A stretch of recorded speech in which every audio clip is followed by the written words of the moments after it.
खाटू श्याम बाबा महाभारत के समय के एक महान योद्धा बाबरिक थे।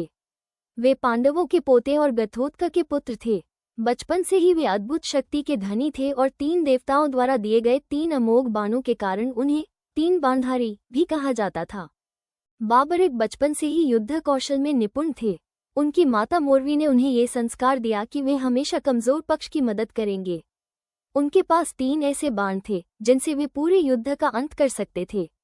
एक बाण दुश्मन को चिन्हित करता था, दूसरा बाण उसे भेद देता था, तीसरा सब कुछ नष्ट कर सकता था।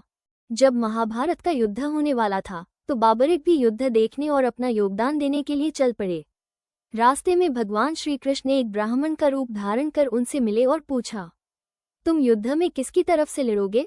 बाबरिक ने उत्तर दिया, मैं हमेशा कमजोर पक्ष की ओर से लड़ूंगा। कृष्ण समझ गए कि यदि बाबरिक युद्ध में उतरे तो हर बार कमजोर पक्ष बदलता रहेगा और परिणाम कभी नहीं निकल पाएगा।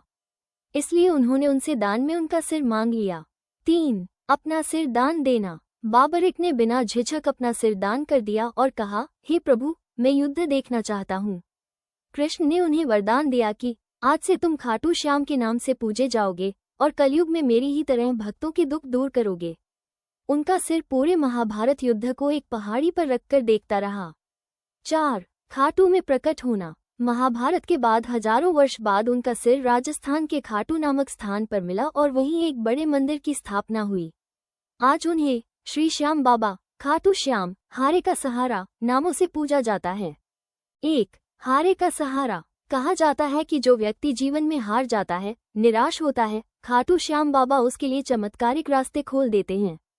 इसलिए उन्हें हारे का सहारा श्याम कहा जाता है। 2. मनोकामना पूरी होना। भक्त मानते हैं कि सच्चे मन से मांगी गई मनोकामनाएं श्याम बाबा अवश्य पूरी करते हैं। कई भक्तों ने असंभव लगने वाली इच्छाओं की पूर्ति होते देखा है।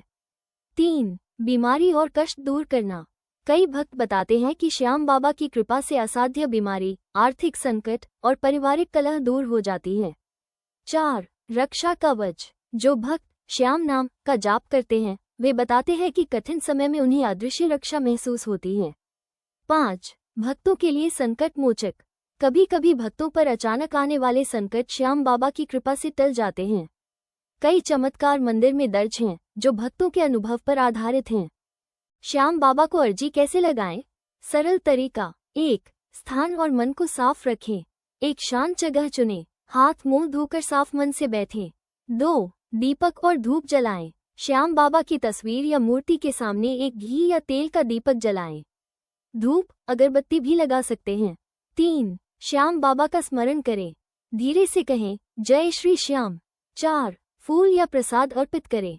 बाबा को फूल, नारियल, चूरमा, हलवा या बताशा अर्पित कर सकते हैं, जो भी आपके घर में सहज उपलब्ध हो।